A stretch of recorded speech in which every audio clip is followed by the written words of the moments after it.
Good morning dear students. Gayatri school Sanchore के YouTube channel में आप सभी का स्वागत है। इस चैनल को ज़्यादा से ज़्यादा सब्सक्राइब कीजिए, लाइक शेयर एवं कमेंट जरूर करें कि आपको 11वीं क्लास की एग्रीकल्चर साइंस से संबंधित नई क्लास उपलब्ध हो सके। अपना टॉपिक चल रहा था नर्सरी। नर्सरी कैसे तैयार की जाती है, इसको तैयार करने के लिए किस प्रकार की भूमि का चयन करना चाहिए और जिस जगह पर, जिस स्थान पर हम नर्सरी तैयार करने जा रहे हैं उनका स्थान कैसा होना चाहिए, मिट्टी कैसी होनी चाहिए, यानी कि पूर्व में किस प्रकार की कार्य योजना बनाए कि एक अच्छी नर्सरी तैयार हो सके।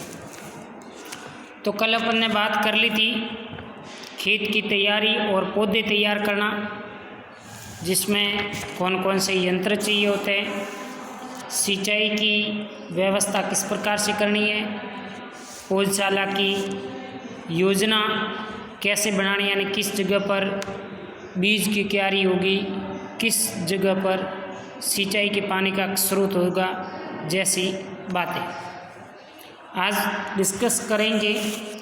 पौधशाला में बीजों की बुआई का तरीका, यानी कि अपन पौधशाला में बीजों की बुआई करना चाहें तो कैसे करें।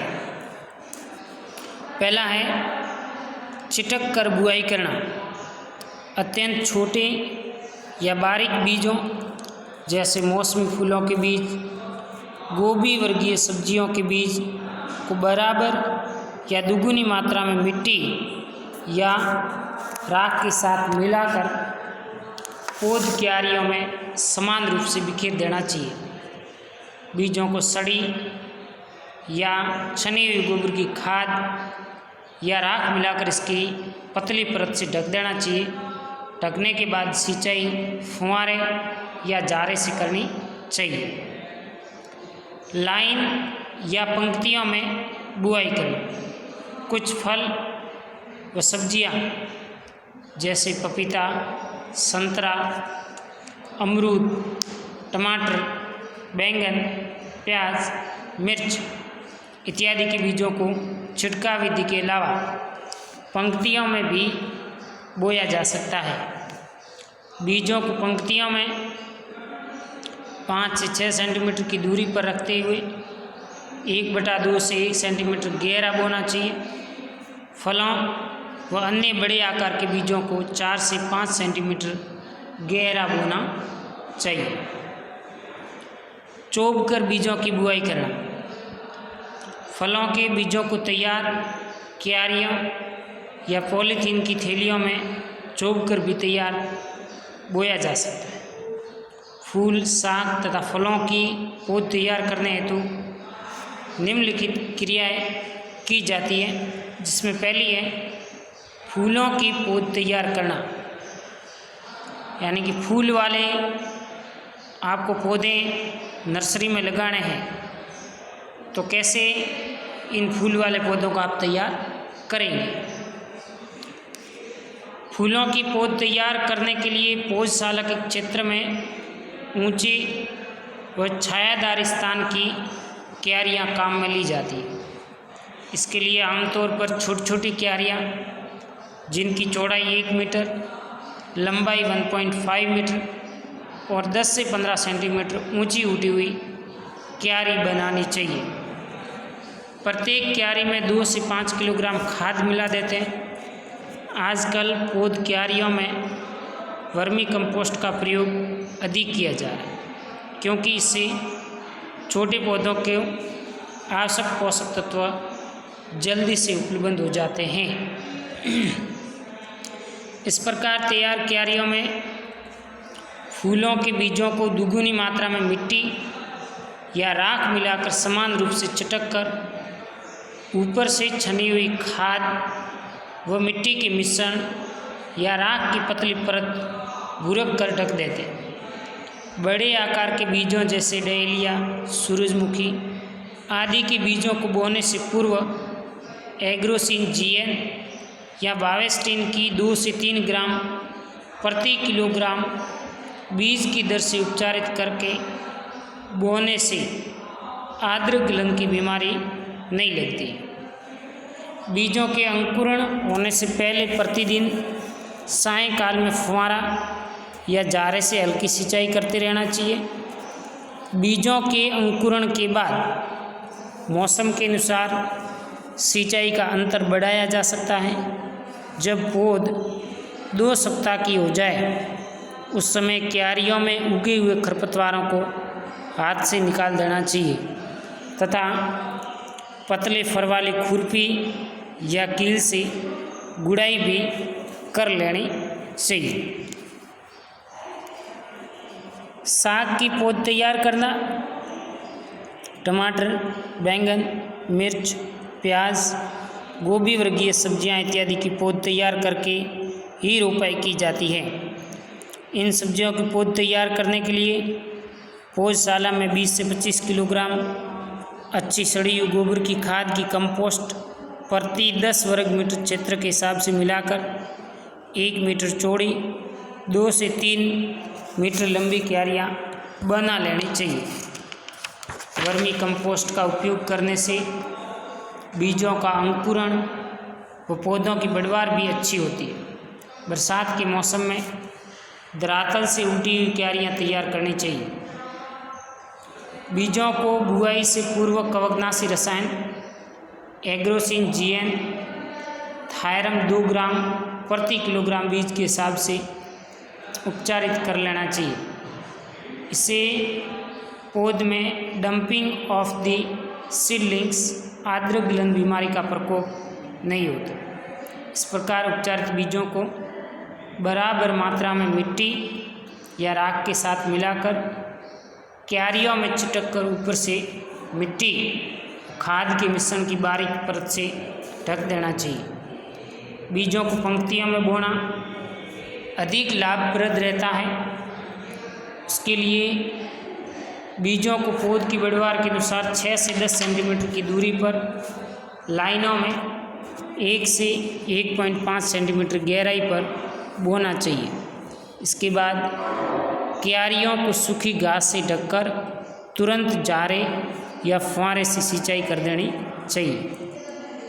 बीजों के अंकुरण तक रोजाना सुबह तथा सायंकाल को जारे या फुहारे से हल्की सिंचाई करते रहना चाहिए। बीजों के अंकुरण के बाद सूखी घास को क्यारियों से हटा दें और अंकुरण के बाद सिंचाई की अवधि की भी बढ़ाई जा सकती है। जब पौधे थोड़े बड़े हो जाएं उस समय क्यारियों में उगी हुई खरपतवारों को हाथ से ध्यानपूर्वक निकाल देना चाहिए तथा बारीक फर वाली खुरपी से हल्की गुड़ाई भी कर देनी चाहिए। कीटों एवं रोगों के बचाव के लिए कीटनाशी या कवकनाशियों का छिड़काव करना चाहिए। सर्दी में पौध को पाले से बचाव हेतु सायंकाल में क्यारियों को पॉलीथीन की चादर से ढक दें। टमाटर, बैंगन, मिर्च, पत्ता गोभी, फूल गोभी इत्यादि की पौध 4 से 6 सप्ताह तक, प्याज की पौध 6 से 8 सप्ताह में प्रतिरोपण के योग्य हो जाती है। तब वहाँ से लेकर के आप स्थानांतरण क्यारियों में स्थानांतरित कर दें। तीसरा है फलों की पौधशाला तैयार कैसे करते हैं। फलों की पौध विभिन्न वंशवृद्धि विधियों द्वारा तैयार की जाती है, जिसमें पपीता है, बेर है, आम की बीजू किस्मों का बीजों के द्वारा प्रवर्धन किया जा सकता है, किंतु अधिकतर फलों का प्रवर्धन अलैंगिक विधि जैसे कलम, लेयरिंग, ग्राफ्टिंग एंड कलिकायन विधि के द्वारा किया जा सकता है। ग्राफ्टिंग व कलिकायन द्वारा प्रवर्धन में उपयोग आने वाली मूलवृंत बीज द्वारा तैयार की जाती है। फलों की पौधशाला पौध नर्सरी में या क्यारियों के अलावा पॉलीथीन की थैलियों में भी आप तैयार कर सकते हैं। पपीता, अनार की पौधशाला क्यारियों के साथ साथ आप पॉलीथीन की थैलियों में खाद भर के, मिट्टी का मिश्रण भर के उसके अंदर बीज की बुआई कर सकते हैं।